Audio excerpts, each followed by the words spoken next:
প্রিয় শিক্ষার্থীবৃন্দ, তোমাদের জন্য নিয়ে এলাম আরেকটি নতুন ভিডিও। তো এই ভিডিওতে থাকছে তোমাদের যে দশম অধ্যায়, সেই দশম অধ্যায়ের 8 নম্বর অঙ্কটা। তো দশম অধ্যায়ের 8 নম্বর অঙ্কে কি বলছে বলো তো? তো দশম অধ্যায়ের 8 নম্বর অঙ্কে বলছে যে একটি ঘরের ছাদের কোনো বিন্দুতে ওই বিন্দু থেকে 20 মিটার দূরের ভূতলস্থ একটি বিন্দুর অবনতি কোণ 30 ডিগ্রি হলে ঘরটির উচ্চতা নির্ণয় করো। তো আমাদের যে এখানে উন্নতি কোণ সম্পর্কে আমরা ধারণা নিয়েছিলাম, কিন্তু আমাদের অবনতি কোণ সম্পর্কে আমরা কিন্তু এখনো জানি না। তো আসলে অবনতি কোণটা কি বলা হচ্ছে? ভূমি ঊর্ধ্বমুখী কোণকেই বলা হচ্ছে অবনতি কোণ। ঠিক আছে? তো আমাদের এখানে অবনতি কোণ কিভাবে আঁকতে হয় দেখো। এখানে আমরা ফার্স্টে একটি দেয়ালের ছাদ এঁকে ফেলি। দেয়ালের ছাদ কি হয়? দেয়ালের ছাদ কিন্তু আমাদের উপরে হয়, তাই না? তো উপরে এখানে বলছে একটি ঘরের ছাদের কোনো বিন্দুতে, আমি মনে করলাম এই বিন্দুটা হলো এ। ঠিক আছে? এ বিন্দু থেকে 20 মিটার দূরের ভূতলস্থ একটি বিন্দুর অবনতি। তাহলে ভূতলস্থ বিন্দুর অবনতি কি? আমাদের অতিভুজ ফার্স্টে এঁকে নিতে হবে। তো এই 20 মিটার দূরে ভূতলস্থ একটি বিন্দু, সেটাই হচ্ছে অবনতি কোণ। উপরে যে কোণটি উৎপন্ন হবে সেটাই কিন্তু অবনতি কোণ। এখন আমরা লিখতে পারি এক্স এ এবং এক্স প্রাইম, আর নিচে বি আর সি। আমাদের বলছে ঘরটির উচ্চতা। তাহলে ঘরটির উচ্চতা কি হবে? A B. তাহলে ঘরটির উচ্চতা হবে এইচ। তাহলে আমরা এখানে 30 ডিগ্রি আঁকবো, কিন্তু আমরা এই 30 ডিগ্রি দিয়েই কি অঙ্কটা করতে পারবো? আচ্ছা, আমরা যদি একটা সামান্তরিক কল্পনা করি তাহলে কি দেখতে পাচ্ছি? আমরা এক্সটাকে একটু বর্ধিত করি জাস্ট বোঝার জন্য। আমাদের এটা একটা সামান্তরিক হয়েছে।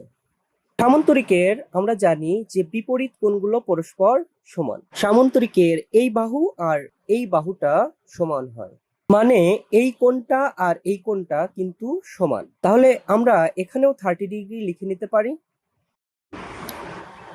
তাহলে তোমরা এই বেসিকটা কমপ্লিট করতে পারছো। এখানে অবনতি কোণ 30 ডিগ্রি এবং উন্নতি কোণ 30 ডিগ্রি। তো এইভাবেই কিন্তু চিত্রটা আমরা আঁকতে পারি। তো আশা করি তোমরা বুঝতে পারছো। আমাদের এক্স এ এক্স প্রাইম একটি দেয়ালের ছাদ, একটি দেয়ালের ছাদ, দেয়ালের ছাদ। ঠিক আছে? বুঝতে পারছো? এক্স এ এক্স প্রাইম একটি দেয়ালের ছাদ। তো এক্স এ এক্স প্রাইম থেকে আমরা কি করব? একটি বিন্দু থেকে 20 মিটার, মানে এসি সমান 20 মিটার আমাদের দূরে ভূতলস্থ একটি বিন্দুর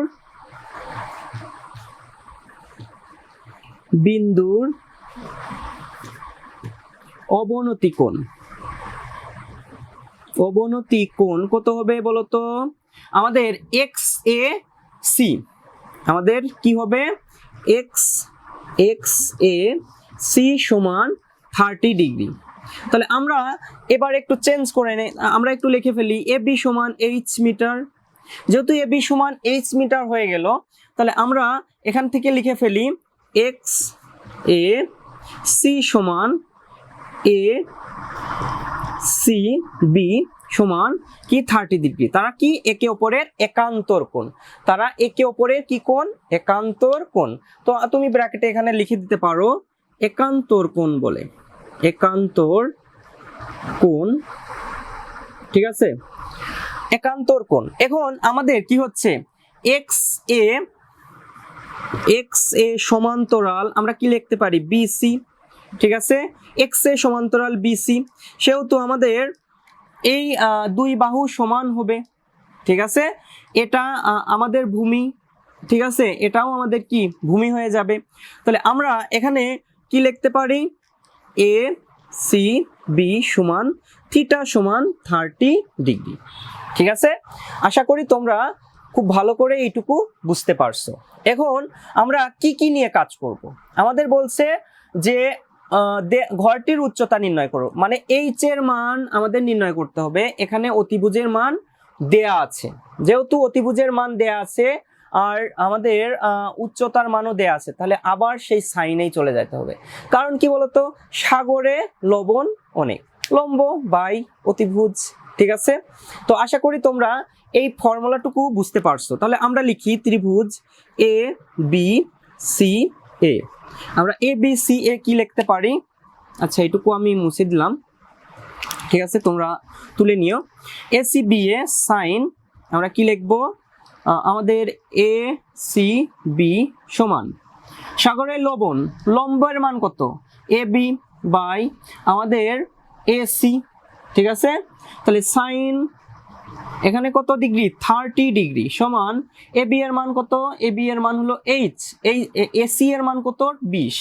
তাহলে আমরা যদি সাইন 30 মান বসাই, তাহলে 30 মান হলো হাফ সমান এইচ বাই 20, তাহলে 2h ইকুয়াল টু 20। তাহলে আমরা যদি ক্যালকুলেশন করি, এইচ সমান আমরা কি লিখতে পারি? যেহেতু গুণ আছে, যেহেতু এই দুইটার মধ্যে গুণ আকারে আছে, তাহলে আমরা কি লিখতে পারি? 20/2, তাহলে কত? এইচ সমান 10 মিটার। এইটাই হলো আমাদের উত্তর, অ্যান্সার, ঠিক আছে? আমাদের যে দেয়াল ঘরটির উচ্চতা, সেই উচ্চতার মানই হলো 10 মিটার। তো একটু কঠিন, কিন্তু আসলে তোমরা যদি একটু ভালো করে করো তাহলে কিন্তু এটাই অঙ্ক অনেক সহজ হয়ে যাবে। অনেকবার পরীক্ষায় আসছে, তোমরা কিন্তু খুব ভালো করে প্র্যাকটিস করো, এই অঙ্কটা খুব খুব খুব ইম্পর্টেন্ট। তো তোমরা আবার একটু দেখে নাও যে আমি এখানে কি করছি। তো আমি এখানে কি করছি যে এক্স এক্স প্রাইম একটি দেয়ালের ছাদ, অবশ্যই দেয়ালের ছাদ। এসি ইকুয়াল টু 20 মিটার দূরে ভূতলস্থ একটি বিন্দুর অবনতি কোণ এক্স এসি সমান 30 ডিগ্রি। এবি সমান আমাদের এইচ ধরে নিছি, এক্স এসি সমান এ সি বি সমান 30 ডিগ্রি। কেন? আমাদের একান্তর কোণ পরস্পর সমান হয়, তাই না? একান্তর কোণ বলে। তো আমরা এক্স এ সমান্তরাল বিসি, সেহেতু আমরা লিখতে পারি এ সি বি সমান থিটা ইকুয়াল টু 30 ডিগ্রি। তাহলে ত্রিভুজ A B C A same formula, sign আমরা সাগরের লবণ অনেক, লম্ব বাই অতিভুজ, ঠিক আছে, এইচ বাই আমাদের 20, সাইন 30 মান হাফ, তো half equal to H by 20। আড়াআড়ি গুণ, এই 2 সাথে আমরা এইচ এর গুণ করছি আর 1 এর সাথে 20 এর গুণ করছি, এইভাবে, ঠিক আছে? তো গুণ করার পর কি হচ্ছে? 2h equal to 20। তো তারপর কি করছি? এইচ ইকুয়াল টু, যেহেতু এখানে গুণ আকারে আছে সেহেতু এই পাশে 2 নিয়ে যাওয়া হয়েছে। তো এরপর আমরা এইচ ইকুয়াল টু 10 মিটার। তো আশা করি সবাই অঙ্কটা খুব ভালো করে বুঝতে পারছো। যদি ভালো করে বুঝে থাকো অবশ্যই চ্যানেলটাকে সাবস্ক্রাইব করো এবং তোমার বন্ধুদের সাথে শেয়ার করো। আজ এ পর্যন্তই, সবাই ভালো থাকো, সুস্থ থাকো।